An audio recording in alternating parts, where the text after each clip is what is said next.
আসসালামু আলাইকুম রহমতুল্লাহ। প্রিয় বন্ধুরা, আশা করছি আপনারা সকলেই ভালো আছেন। আমাদের কাছে একদিনই ভাই প্রশ্ন করেছেন, পরীক্ষায় ভালো ফলাফল পাওয়ার জন্য কোনো আমল আছে কি? জানালে খুবই উপকৃত হতাম। ধন্যবাদ দিনী ভাই, আপনি সুন্দর একটি প্রশ্ন করেছেন আমাদের মাঝে।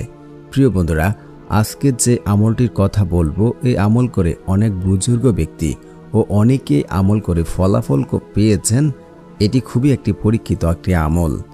আমি নিজে যখন পরীক্ষা দিয়েছিলাম জেএসসি, এসএসসি, এইচএসসি আমলের ওসিলায় ইনশাল্লাহ আমি খুবই ভালো নাম্বার অর্জন করতে সক্ষম হয়েছিলাম। তো সে আমলটি আপনারা কিভাবে করবেন, কখন করবেন, কি করতে হবে সব কিছু জানতে পারবেন আজকের এই ভিডিও থেকে। আপনি যদি পরীক্ষায় সর্বোচ্চ নাম্বার পেতে চান, আমলটি করা শুরু করে দিন।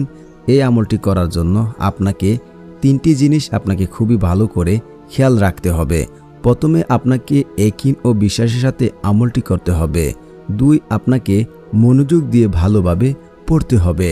3, আপনি যে পরীক্ষা দেবেন, পরীক্ষায় মোট কতটি কলম লাগতে পারে সে অনুযায়ী আপনাকে কলম আনতে হবে। এই কলম কাউকে ধরতে দেবেন না এবং কলম দিয়ে কাউকে লিখতেও দিবেন না। যদি কেউ কলম আপনার কাছ থেকে নিয়েই নেয় ভুলক্রমে, তাহলে সেই কলম দিয়ে আপনি কখনো লিখতে যাবেন না। ধরুন আপনার কলম লাগবে পরীক্ষা সর্বমোট 5টি বা 7টি। একসাথে কলমগুলো এনে বা বেশি এনে রাখতে পারেন, কখন কয়টা প্রয়োজন পড়ে বা কেউ ভুলক্রমে নিয়ে যেতে পারে। এই কলমটি এনে আমলটি করবেন এই কলমের উপরে। আমলটি করার জন্য আপনাকে যা করতে হবে, আমলটি করতে হবে পরীক্ষার আগের দিন। আরেকটি কথা আপনাদেরকে বলে রাখতে চাই, আমলটি করলে ইনশাল্লাহ আপনি কখনো ফেল হবেন না, ভালো নাম্বারই পাবেন, পাস হবেন ইনশাআল্লাহ, যদি আপনি এই কাজগুলো করতে পারেন ভালোভাবে। আমল করার নিয়ম: যেদিন পরীক্ষা হবে এর আগের দিন রাত্রে আমলটি করতে হবে। প্রথমেই এশারের নামাজ পড়তে হবে, তারপর জায়নামাজ বিছিয়ে সেই স্থানে বসে থাকতে হবে। তারপর 2 রাকাত নফল নামাজ পড়তে হবে। তারপরে নফল নামাজের পর 3 বার দুরূদ শরীফ পাঠ করবেন। তারপর রাব্বি জিদনি ইলমা এটি পাঠ করতে হবে 11 বার। তারপর আল্লাহর একটি গুণবাচক নাম পড়তে হবে, তা হচ্ছে ইয়া আলিমু, অর্থ হে মহাজ্ঞানী। এই নামটি আপনি 111 বার পড়বেন। তারপর আবার 3 বার দুরূদ শরীফ পড়বেন। তারপর আপনার হাতে যে কয়টি কলম থাকবে আমলটি করে কলমের মাঝে ফু দিবেন। ব্যাস হয়ে গেল আপনার একটি কাজ।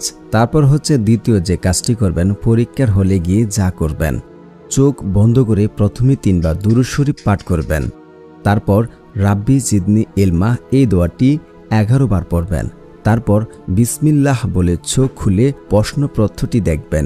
এভাবে প্রত্যেকটি পরীক্ষা দিন, ইনশাল্লাহ আপনি সবচাইতে ভালো নাম্বার অর্জন করতে সক্ষম হবেন। কিন্তু আপনাদেরকে একটি কথা বলে রাখি, যে আমলগুলো করবেন আপনি পড়বেন না তাহলে কিন্তু হবে না। আপনাকে আপনার সাধ্য অনুযায়ী পড়তে হবে, তাহলেই আপনি পরীক্ষায় ভালো নাম্বার অর্জন করতে সক্ষম হবেন। আমলটি করেই দেখুন, পরীক্ষা যে যার সামনে রয়েছে, যে কোনো পরীক্ষা, 5-এর পরীক্ষা, 8-এর পরীক্ষা, 9-এর পরীক্ষা, 10-এর পরীক্ষা, যত ধরনের পরীক্ষা আছে সব পরীক্ষায় এই আমলটি আপনারা করতে পারেন। ধন্যবাদ এতক্ষণ ধরে ভিডিওটি দেখার জন্য।